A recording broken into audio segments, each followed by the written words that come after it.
Hello and welcome. This is Ram sir. मैं आज आपको चेंज इनटू नेगेटिव सिखाने जा रहा हूँ। तो देखो, चेंज इनटू नेगेटिव बनाने के लिए सबसे पहले आपको चेंज इनटू नेगेटिव क्या सीखना है अपने को? चेंज इनटू नेगेटिव कैसे बनाया जाता है। अंग्रेजी के जितने भी सेंटेंस होते हैं इंग्लिश के, सबको आज हम चेंज इनटू नेगेटिव बनाना सीखेंगे। क्या सीखेंगे? अंग्रेजी के जितने भी सेंटेंस होते हैं हम सबको आज चेंज इनटू नेगेटिव बनाना सीखेंगे। चेंज इनटू नेगेटिव बनाने से सीखने से पहले हमें कुछ बेसिक चीज़ें मालूम होना चाहिए। क्या मालूम होना चाहिए? कि वर्ब की 5 फॉर्म होती है। वर्ब की कितनी फॉर्म होती है? 5 फॉर्म। यह आपको मालूम होना चाहिए। वर्ब की फर्स्ट फॉर्म, वर्ब की फर्स्ट फॉर्म, वर्ब की सेकंड फॉर्म, और वर्ब की थर्ड फॉर्म, और वर्ब की फोर्थ फॉर्म, और वर्ब की फिफ्थ फॉर्म। वर्ब की 5 फॉर्में होती हैं। वर्ब की कितनी फॉर्में होती हैं? 5 फॉर्में होती हैं। अब वर्ब की फर्स्ट फॉर्म जैसे गो यानी होता है जाना, ये वर्ब की फर्स्ट फॉर्म होती है। वेंट वर्ब की सेकंड फॉर्म होती है, और गोन वर्ब की थर्ड फॉर्म होती है। और वर्ब की फर्स्ट फॉर्म में आईएनजी लगा दो तो हम उसको वर्ब की फोर्थ फॉर्म कहते हैं, गोइंग। और वर्ब की जो फिफ्थ फॉर्म होती है उसमें हम एस लगाते हैं तो उसको वर्ब की फिफ्थ फॉर्म कहा जाता है। क्या बात समझ में आई? बात समझ में ये आई हमें कि अगर हम वर्ब की फर्स्ट फॉर्म में एस या ईएस या आईएस लगा देंगे तो वो वर्ब की फिफ्थ फॉर्म होती है। और जो वर्ब की फर्स्ट फॉर्म होती है उसमें अगर हम आईएनजी लगा देंगे तो वर्ब की फोर्थ फॉर्म बन जाती है। हम इस प्रकार से समझ सकते हैं कि वर्ब की फर्स्ट फॉर्म कौन सी है, सेकंड कौन सी है, थर्ड कौन सी है।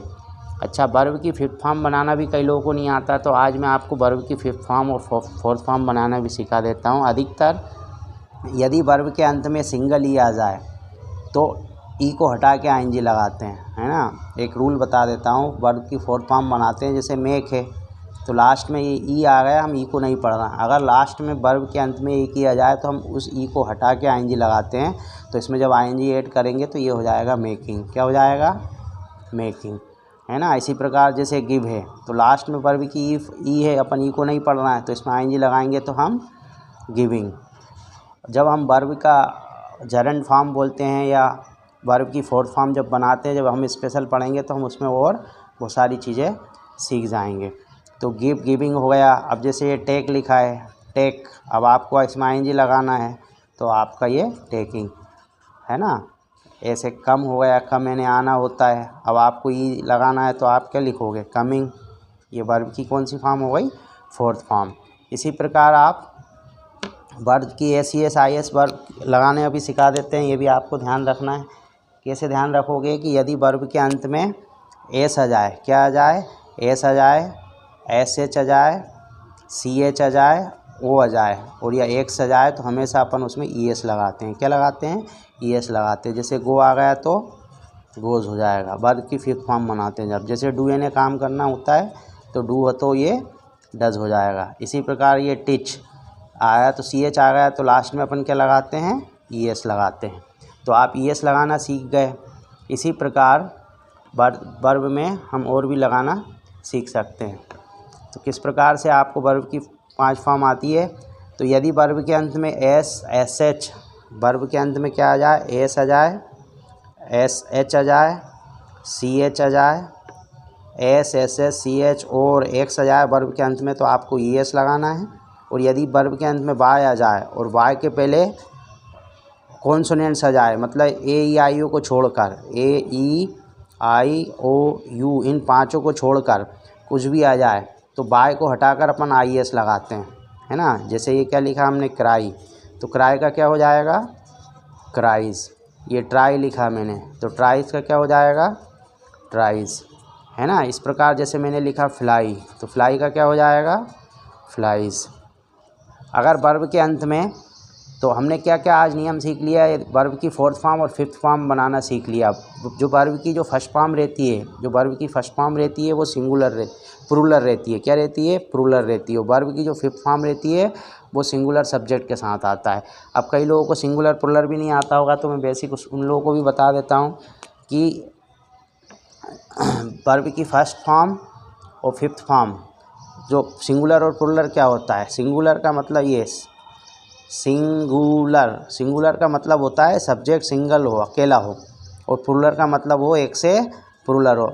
हिंदी और संस्कृत अलग भाषा में तो सिंगुलर मध्यम पुरुष, उत्तम पुरुष और ये रहता है, लेकिन अंग्रेजी में क्या रहता है, या तो वो सिंगुलर रहता है या प्लुरल। सिंगुलर का मतलब जैसे एक आ जाए, ही आ जाए, सी आ जाए, इट आ जाए, किसी का नाम आ जाए, या काम करने वाला एक हो, तो उसको हम सिंगुलर बोलते हैं, है ना।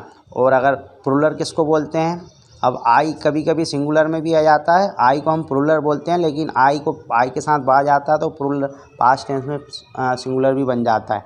लेकिन आई को भी मैं प्लुरल बोल रहा हूँ, तो आई के साथ प्लुरल होता है, यू भी प्लुरल होता है, भी प्लुरल होता है, और दे भी प्लुरल होता है। इसी प्रकार बॉयज़, एक से ज़्यादा काम करने वाले आ जाए तो इसको हम प्लुरल बोलते हैं। तो आपको ये बात सारी चीज़ें समझ में आई होगी। तो हमने S E S I S लगाने का नियम, अगर वर्ब के अंत में मैंने क्या बताया था, यदि वर्ब के अंत में एस ये आ जाए, S S S C H आ जाए तो हम ई एस लगाते हैं, और अगर वर्ब के अंत में बाई आए तो आई एस लगाते हैं, अगर ये दोनों नहीं आए तो सब में एस लगाते हैं। इसी प्रकार से हम बनाते हैं। तो क्या क्या समझ में आया कि मैंने क्या बताया था, यदि वर्ब के अंत में S, S H, C H, O या एक्स आ जाए तो हम क्या लगाते हैं, ई एस लगाते हैं। वर्ब के अंत में बाय आ जाए और उसके पहले एक बोबिल आ जाए, तो बोबिल ना आए, कॉन्सोनेंट्स आ जाए तो बाय को हटाकर आई एस लगाते हैं, अगर बोबिल आ जाए तो एस लगाते हैं। इसी प्रकार मैंने आपको आई एन जी का भी एक नियम बता दिया था, यदि वर्ब के अंत में एक सिंगल ई आ जाए तो उस ई को हटा के आई एन जी लगाते हैं। अगर डबल ई आ जाए ना, जैसे सी है, फ्ली है, उसमें आई एन जी जब आई एन जी लगाते तो डबल ई को नहीं हटाते हैं। तो चलो, हमने बेसिक थोड़ा सा हमने कॉन्सेप्ट भी सीखा, हम अब आगे का इसका नेक्स्ट बताते हैं आपको। तो इतना तो आपको समझ में आया होगा कि वर्ब की कौन कौन सी फॉर्म होती है और कहाँ किसको कैसे लगाते हैं। अब हम आगे बढ़ते हैं। देखो, ये जो चीज़ें मैंने बताई है बहुत इम्पोर्टेंट है, अगर यही नहीं मालूम है तो फिर आपको अंग्रेज़ी में कैसे स्टडी करोगे, कैसे पढ़ोगे, बड़ी दिक्कत होने वाला काम है।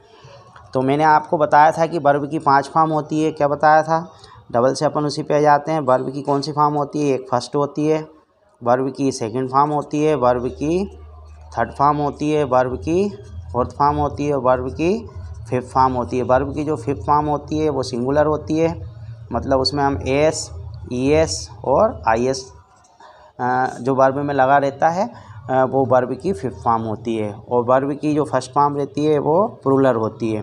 इसी प्रकार जो आई एन जी लगा देते हैं वो वर्ब हमारी फोर्थ हो जाती है। तो जैसे मैंने लिखा भी था आपके सामने पहले, गो और वेंट, गोन और गोइंग और गोज़, इसी प्रकार से ये वर्ब की फॉर्में होती है।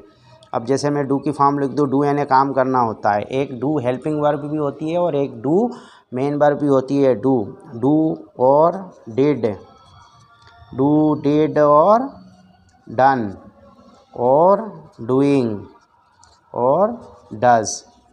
इसी प्रकार आप कम भी लिख सकते हो, कम यानी आना, कम, और केम, केम, और फिर कम, और फिर ई को हटा के आई एन जी लगाएंगे, कमिंग और कम्स। ये वर्ब की फिफ्थ फॉर्म। इस प्रकार आपको वर्ब की फॉर्म में आना चाहिए। जैसे से यानी कहना, इसकी सेकंड फॉर्म होती है सेड, और थर्ड फॉर्म भी होती है सेड, और ये वाली होती है सेइंग, और ये सेज। ये इस प्रकार की वर्ब की फिफ्थ फॉर्म होती है। अब आपको हम चेंज इनटू नेगेटिव, अब हम आते हैं कम टू द पॉइंट। जब चेंज इनटू नेगेटिव हम बनाते हैं तो आपको क्या ध्यान रखना है। चेंज इनटू नेगेटिव बनाने के लिए सबसे पहले जब हम सेंटेंस सबको समझ में आना चाहिए कि सेंटेंस क्या होता है। सेंटेंस क्या होता है, देखो सेंटेंस में आपको सेंटेंस के मालूम होना चाहिए कि सेंटेंस क्या होता है। तो चलो इसी के नीचे से अब बता देते हैं। तो सेंटेंस क्या होता है, देखो सेंटेंस में सबसे पहले एक सब्जेक्ट होता है और अदर वर्ड होते हैं या ऑब्जेक्ट होता है ना।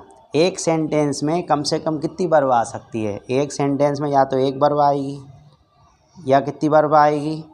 2 वर्ब आ सकती है। या एक सेंटेंस में कितनी वर्ब आ सकती है? 3 वर्ब आ सकती है। या एक सेंटेंस में 4 वर्ब आ सकती है। कितनी वर्ब आ सकती है? 4 वर्ब आ सकती है। अब आपको मालूम होना चाहिए कि कौन सी वर्ब की फर्स्ट फॉर्म है, कौन सी सेकंड है, कौन सी थर्ड है। तो हम कैसे लगाएंगे? तो वर्ब में अकेली वर्ब है तो हम उसको अब किसी कंपनी में जाते हैं, अगर उसमें एक ही व्यक्ति है तो वो मेन आदमी कहलाता है, वो मेन वर्ब कहलाती है। क्या कहलाती है? Main verb. और मेन आदमी हमेशा लास्ट में मिलता है। तो वर्ब में एक से अकेली वर्ब है तो वो मेन वर्ब, अगर 2 वर्ब है तो लास्ट वाली मेन वर्ब, उसके पहले वाली हम क्या बोलेंगे? Helping verb. इसी प्रकार अगर एक सेंटेंस में 3 वर्ब है तो लास्ट वाली वर्ब को हम मेन वर्ब बोलते हैं, और पहली वाली को हेल्पिंग वर्ब, और बीच वाली को सपोर्टिंग वर्ब बोलते हैं। सपोर्टिंग वर्ब जैसी है वैसी चेंज होती है, उसको सिंगुलर प्लुरल से कोई लेना देना नहीं है।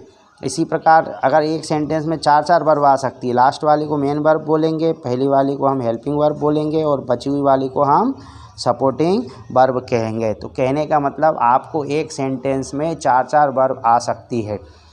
अब देखो यहाँ पर, अब आपको लगता है यहाँ 4 वर्ब आ रही है, यहाँ 3 आ रही है, यहाँ 2 आ रही है, तो यहाँ मुसीबत होगी। लेकिन इंग्लिश में उल्टा होता है कि इसमें कोई नेगेटिव बनाते समय कोई दिक्कत नहीं आती है।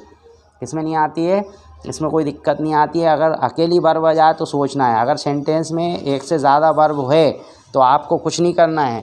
जो आपकी मेन वर्ब लिखी हुई है, क्या लिखी हुई है? जो हेल्पिंग वर्ब है उसके बाद नॉट लगा देंगे और कोई चेंज नहीं करते हैं। क्या कर देते हैं? जो हेल्पिंग वर्ब रहती है उसके बाद नॉट लगा दो, तो पूरी अंग्रेजी के नेगेटिव आप बनाना सीख गए। लेकिन अब आपको ध्यान रखना है, अगर सेंटेंस में एक वर्ब है, कौन सी वर्ब है? अगर सेंटेंस में एक वर्ब है, कौन सी वर्ब है? यदि सेंटेंस में अकेली वर्ब है तो अब आप उस सेंटेंस में 2 मिनट रुक के सोच के थिंकिंग करके लगाना है, जल्दबाजी में नहीं लगाना, नहीं तो गलत हो सकता है। अगर एक वर्ब है तो वो वर्ब की फर्स्ट फॉर्म हो सकती है, वर्ब की सेकंड फॉर्म हो सकती है, और वर्ब की फिफ्थ फॉर्म होती है। ये तीनों वर्ब अकेली आती है सेंटेंस में। अगर ये तीनों अकेली आती है तो तीनों वर्ब आती है, तो इसमें ध्यान रखना है आपको। तो क्या होता है, एक बार जो वर्ब रहती है इसको अंग्रेजी में रानी बोला जाता है। तो जब हम इसमें नेगेटिव बनाते हैं तो जो नॉट रहता है वो कहता है कि मुझे तो हेल्पिंग वर्ब चाहिए, मैं अकेला नहीं जाऊंगा। तो आपको क्या ध्यान रखना है, अगर सेंटेंस में वर्ब की फर्स्ट फॉर्म आ जाए तो आपको नॉट की जगह डू नॉट लगाना है। क्या लगाना है? Do not. ये आपको रिमेंबर रखना है। क्या लगाना है? डू नॉट, क्योंकि हेल्पिंग वर्ब के बिना नॉट नहीं चलता है। अगर वर्ब की सेकंड फॉर्म आ जाए तो आपको क्या लगाना है? डिड नॉट लगाना है। ये आपको ध्यान रखना है। वर्ब की फिफ्थ फॉर्म आ जाए तो डज नॉट लगाना है। अच्छा, वर्ब की फिफ्थ फॉर्म तो अलग पहचान में आ जाएगा, उसमें एस, ई एस या आई एस वर्ब में लगा रहेगा तो ऑटोमेटिक पहचान में जाएगी। और ये वाली वर्ब कभी कभी सेम भी हो सकती है, तो अपन सेंटेंस को पढ़ के उसमें देखेंगे, अगर प्रेजेंट का है तो वर्ब की फर्स्ट फॉर्म है, और नहीं तो वर्ब पास्ट का है तो वर्ब की सेकंड फॉर्म है। अच्छा, एक चीज़ और होती है, जब डू नॉट, डिड नॉट और डज नॉट लगाते हैं तो ये डू नॉट, डू देखो डू भी वर्ब की फर्स्ट फॉर्म ही है, तो वर्ब की फर्स्ट फॉर्म के साथ वर्ब की फर्स्ट फॉर्म आ सकती है। डिड भी सेकंड है तो नहीं आती है। तो हम क्या करते हैं, do not, does not, did not लगाते हैं, तो जो वर्ब रहती है उसकी हमेशा वर्ब की फर्स्ट फॉर्म लिखते हैं। क्या लिखते हैं? वर्ब की फर्स्ट फॉर्म लिखते हैं। अब आपको एक चीज़ यह ध्यान रखना है। क्या आपको क्या ध्यान रखेंगे? आपको एक चीज़ ये दिमाग में रखना है कि अगर सेंटेंस में देखो 5 वर्ब होती है, या तो वर्ब की फर्स्ट फॉर्म होगी, या वर्ब की सेकंड फॉर्म होगी, या वर्ब की थर्ड फॉर्म होगी, या वर्ब की फोर्थ फॉर्म होगी, या वर्ब की फिफ्थ फॉर्म होगी, है ना। और मॉडल के साथ भी वर्ब की फर्स्ट फॉर्म आती है, मॉडल प्लस वर्ब की फर्स्ट फॉर्म आती है। तो मॉडल प्लस वर्ब की फर्स्ट फॉर्म आती है तो उसमें क्या मॉडल का नियम लगेगा। और अगर टू के बाद में भी वर्ब की फर्स्ट फॉर्म आती है सेंटेंस में तो नॉट टू लगाते हैं, उसमें नॉट टू लगाते हैं। तो आपको क्या ध्यान रखना है, अगर सेंटेंस में वर्ब की फर्स्ट फॉर्म आ जाए तो आपको डू नॉट लगाना है। क्या लगाना है? डू नॉट लगाना है। वर्ब की फर्स्ट फॉर्म को फर्स्ट ही फॉर्म में लिखी रहने देते हैं। अगर सेकंड फॉर्म आ जाए तो आपको क्या करना है, वहाँ पर डिड नॉट लगाना है। क्या लगाना है? डिड नॉट लगाना है। और सेकंड फॉर्म को वर्ब की फर्स्ट फॉर्म करके आपको लिखना है। इसी प्रकार वर्ब की थर्ड फॉर्म में तो आपने हेल्पिंग वर्ब प्लस वर्ब की थर्ड फॉर्म आती है तो इसमें नॉट लगा देते हैं, यहाँ कुछ चेंज नहीं करते हैं। वर्ब की फोर्थ फॉर्म में भी हेल्पिंग वर्ब के बाद नॉट लगा देते हैं, उसमें भी कुछ चेंज नहीं करते। लेकिन वर्ब की फिफ्थ फॉर्म आ जाती है तो वहाँ आपको क्या करना पड़ता है, वहाँ डज नॉट लगाना पड़ता है। और वर्ब की फिफ्थ फॉर्म को फर्स्ट फॉर्म करना पड़ता है। तो आपको बहुत सारी चीज़ें समझ में आई होगी। अब मैं आपको और विस्तृत से बता देता हूँ। बहुत आसान चीज़ है, लेकिन आप इसको अगर समझोगे तो, और अगर समझने की कोशिश नहीं करोगे तो ये बहुत डिफ़िकल्ट होने वाला है। नहीं तो बहुत आसान चीज़ को आप कठिन बना लेंगे, फिर आप नहीं सीख पाओगे, बड़े उलझन वाली बात हो जाएगी। अब मैं आपको देखो डबल से क्या समझ में आई। जब हम चेंज इनटू नेगेटिव बनाते हैं तो आपको कुछ चीज़ों का आपको ध्यान रखना है। क्या ध्यान रखना है कि ट्रिक ध्यान रखना है। अगर सेंटेंस में वर्ब की फर्स्ट फॉर्म आ जाए, या वर्ब की सेकंड फॉर्म आ जाए, या वर्ब की फिफ्थ फॉर्म आ जाए, वर्ब की फर्स्ट फॉर्म, सेकंड फॉर्म और फिफ्थ फॉर्म आ जाए तो यहाँ आपको डू नॉट लगाना है। वर्ब की सेकंड फॉर्म आ जाए तो आपको डिड नॉट लगाना है। वर्ब की फिफ्थ फॉर्म आ जाए तो आपको डज नॉट लगाना है। और इनकी जगह वर्ब की हमेशा वर्ब की फर्स्ट फॉर्म लिखते हैं। मतलब डू, डज, डिड अगर सेंटेंस में आ गया तो उस सेंटेंस में हमेशा वर्ब की फर्स्ट फॉर्म आती है। कौन सी फॉर्म आती है? वर्ब की फर्स्ट फॉर्म आती है। और बाकी अदर्स मतलब आपकी देखो थर्ड फॉर्म बची है या फोर्थ बची है या मॉडल के साथ वर्ब की फर्स्ट फॉर्म आ जाती है, तो उसमें तो जो हेल्पिंग वर्ब कहलाती है उसके बाद हम नॉट लगा देते हैं। अब मैं आपको कुछ सेंटेंस के माध्यम से आपको चेंज इनटू नेगेटिव बनाना सिखाऊंगा। किसके माध्यम से? चेंज इनटू नेगेटिव बनाना सिखाऊंगा। तो मैंने आपको पहले टेंस बनाना सिखाया है, तो आप सबसे पहले बेसिक है, आपको टेंस बनाना आना चाहिए। और जिसको टेंस बनाना नहीं आता है तो अभी इससे तो सीख जाएगा वो नेगेटिव बनाना, लेकिन वो बहुत इंपॉर्टेंट होती है। तो सबसे पहले देखो, हम चेंज इनटू नेगेटिव में हम वर्ब की 5 फॉर्म लिख लेते हैं। मैंने सेंटेंस लिखा आई गो टू स्कूल। मैंने पहला सेंटेंस लिखा आई गो टू स्कूल। ये सेंटेंस बना रहेगा आपको। अभी मैं सेंटेंस बना देता हूँ 12। ये प्रेजेंट इंडिफिनिट का है, आई गो टू स्कूल और I went to school, I went to school. और थर्ड मैंने लिख दिया I am going to school. क्या लिख दिया मैंने? सॉरी, फ्यूचर इंडिफिनिट में बनाएंगे तो हम लिखेंगे I shall go to school, I shall go to school. इसके बाद में मैंने फोर्थ फॉर्म लिख दिया I am going to school, I am going to school. और नेक्स्ट सेंटेंस मैंने लिख दिया फिफ्थ वाला। क्या लिख दिया मैंने? I was going to school. क्या लिखा मैंने? I was going to school. इसके बाद मैंने नेक्स्ट सेंटेंस लिख दिया 6 नंबर का, I shall be going to school. क्या लिखा मैंने? I shall be going to school.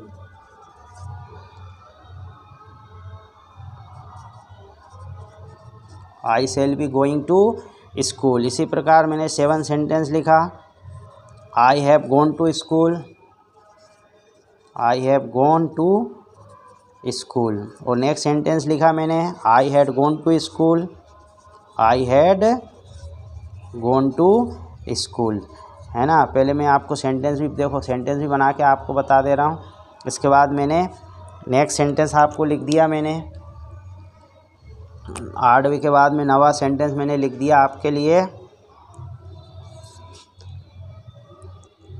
9वां sentence मैंने लिख दिया आपको I had gone to school के बाद में हमने प्रेजेंट परफेक्ट टेंस का लिख दिया I shall have gone to school, I shall have gone to school.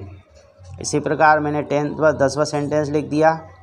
क्या लिखा मैंने? I have been going to school, I have been going to school, I have been going to school. इसी प्रकार मैंने आपको 11 नंबर का sentence लिख दिया I had been going to school, I had been going to school. इसी प्रकार मैंने अगला सेंटेंस लिख दिया 12th वाला I had been going to school. क्या लिख दिया मैंने? I had been going to school, I had been going to school. देखो मैंने सारे 12 के 12 टेंस लिख दिए। इसके अलावा मैं आपको थर्ड सिंगुलर वो भी लिख देता हूँ, ही गोज़ टू स्कूल। मान लो अपन सब ही गोज़ टू स्कूल। इसके बाद मैंने मॉडल इंग्लिश में कोई से भी मॉडल आ जाए, जैसे आ जाए he can go to school. क्या आ गया? He can go to school. ये हमने सेंटेंस लिख दिया। अब आपको सबको चेंज इनटू नेगेटिव बनाना है। तो देखो कितनी आसान तरीके से आप चेंज इनटू नेगेटिव बना सकते हो।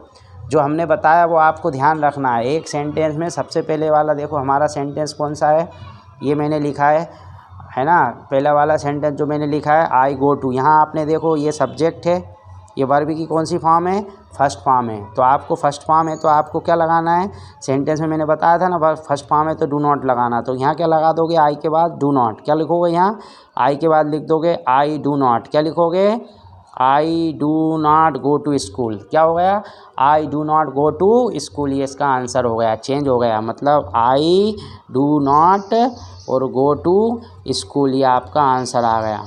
अगले सेंटेंस में क्या करोगे, I went to school verb की सेकंड फॉर्म है तो आप आई के बाद में क्या लिख दोगे, यहाँ डिड नॉट, क्या लिख दोगे, आई डिड नॉट, और वेंट की जगह क्या कर दोगे, गो। अब आंसर हो गया आपका I did not go to school, मतलब वेंट की जगह आपको लिखना है डिड नॉट गो, क्या लिखना है, डिड नॉट गो। इसी प्रकार हम अगले सेंटेंस पे आ जाते हैं। हमारा अगला सेंटेंस क्या है कि आई सेल गो टू स्कूल। देखो यहाँ पर एक दो वर्ब आ गई है, ये हेल्पिंग वर्ब है और ये मेन वर्ब है, या आप इसको मॉडल प्लस वर्ब की फर्स्ट फॉर्म भी बोल सकते हो। तो यहाँ पर क्या करना है, जब एक से ज़्यादा वर्ब आ जाए तो पहली वर्ब के बाद में नॉट लगा देना, बस यहाँ पर नॉट, बाकी वैसा का वैसा। तो आपका आंसर क्या जाएगा, I shall not go to school. इसी के बाद में अगले वाले में भी देखो, यहाँ आपने देखा वर्ब कितनी है, एक और दो। तो आपको क्या करना है, जो पहली वर्ब के बाद में यहाँ नॉट लगा दो बस, I am not going to school. इसी प्रकार देखो यहाँ वर्ब की दो हैं तो आई वॉज नॉट, इतनी आसानी से कोई नहीं बताएगा आपको, पूरे यूट्यूब पे नहीं मिलेगा। I was not going to school. अगला देखो ये इसमें भी वर्ब कितनी आ गई, एक दो तीन। अब मैंने कल बताया था, अभी बताया था थोड़ी देर पहले कि लास्ट वाली वर्ब को मेन वर्ब बोलते हैं, इसके पहले वाली सपोर्टिंग वर्ब और पहली वाली हेल्पिंग वर्ब, है ना। ये मेन वर्ब में वर्ब की कौन सी फॉर्म है, फोर्थ फॉर्म है। अब एक से ज़्यादा वर्ब आ गई तो पहली हेल्पिंग वर्ब के बाद में अपन यहाँ क्या लगा देंगे, नॉट लगा देंगे। तो क्या आंसर आ जाएगा, I shall not be going to school. इसी प्रकार से हम अगला सेंटेंस बना लेंगे। देखो यहाँ वर्ब कितनी आ गई, दो आ गई। तो आपको कुछ नहीं करना है, हैव के बाद में यहाँ नॉट लगा देना। क्या लगा दोगे, I have not gone to school. इसी प्रकार यहाँ भी देखो एक से ज़्यादा वर्ब आ गई, बाकी आई टू और ऑब्जेक्ट सब्जेक्ट कभी चेंज नहीं होते हैं। आई हैड, यहाँ पर क्या लगा दोगे, I had not gone to school, बाकी चेंज नहीं करना है, केवल आपको do not, does not, did not लगाना है प्रेजेंट इंडिफिनिट और पास्ट इंडिफिनिट टेंस में, बाकी सब वैसे के वैसे रहेंगे। अगर अकेली वर्ब आए और वर्ब की फर्स्ट फॉर्म हो तो डू नॉट लगाते हैं, और अगर अकेली वर्ब हो और वर्ब की फिफ्थ फॉर्म हो तो वहाँ डज नॉट लगाते हैं, और अगर अकेली वर्ब हो, वर्ब की सेकंड फॉर्म हमेशा अकेली जाती है, उसके साथ डिड नॉट लगाना है। तो आपको बस ये ध्यान रखना है, हमारी उंगली से ध्यान रख सकते हो आप, हमारे हाथ में 5 उंगली होती है। अगर वर्ब की फर्स्ट फॉर्म आ जाए तो डू नॉट, अगर सेकंड फॉर्म आ जाए तो डिड नॉट, और वर्ब फिफ्थ फॉर्म आ जाए तो डज नॉट, और इसके साथ हमेशा वर्ब की फर्स्ट फॉर्म लिखते हैं। जैसे हमारे हाथ में 5 उंगलियां होती है तो इस प्रकार से 5 वर्ब होती है। अब आगे का देखो, ये भी कितना आसान होने वाला है। ये लिखा है आपका, क्या लिखा है, कितना आसान होने वाला है ये भी, है ना। ये वाले सेंटेंस में आपको कुछ नहीं करना है, ये सेल के बाद नॉट लगा दो। देखो यहाँ 3 वर्ब आ गई, यहाँ लगा दोगे I shall not have gone to school, यहाँ हैव के बाद लगा दोगे। यहाँ I have not been going to school, यहाँ पर हैड के बाद नॉट लगा देना। I had not been going to school, यहाँ पर क्या कर दोगे, यहाँ हैड के बाद यहाँ नॉट लगा दो। I had not been going to school. अब देखो यहाँ वर्ब की अकेली वर्ब आई है, एक ही वर्ब है। यहाँ देखो 1 2 3 वर्ब है, यहाँ भी 1 2 3 वर्ब है। जहाँ एक से ज़्यादा वर्ब आ जाए वहाँ तो कुछ नहीं करना है, अकेली वर्ब आए तो वहाँ थिंकिंग करना है। इसी प्रकार देखो आपका यहाँ गोज है, वर्ब की कौन सी फॉर्म है, फिफ्थ फॉर्म है। तो अपने को ये क्या करना है, ईएस को हटा के यहाँ अगर वर्ब की फिफ्थ फॉर्म आ जाए तो यहाँ डज नॉट लिखेंगे। क्या लिखेंगे, डज नॉट, और ये फिफ्थ फॉर्म को गो करना है, इसको काट देंगे अपन। तो आंसर आ जाएगा he does not go to school. इसके बाद ही कैन, यहाँ मॉडल आ गया देखो 1 और 2, तो ये आपको हेल्पिंग वर्ब की काम कर रही है तो यहाँ नॉट आ जाएगा। He can not go to school, कोई से भी मॉडल आ जाए। तो आप अगर ये अब सीख गए हैं तो आप पूरी इंग्लिश का चेंज इनटू नेगेटिव बनाना सीख चुके हो। Thank you very much. और हम आगे के अब उसमें सीखेंगे चेंज इनटू इंटरोगेटिव।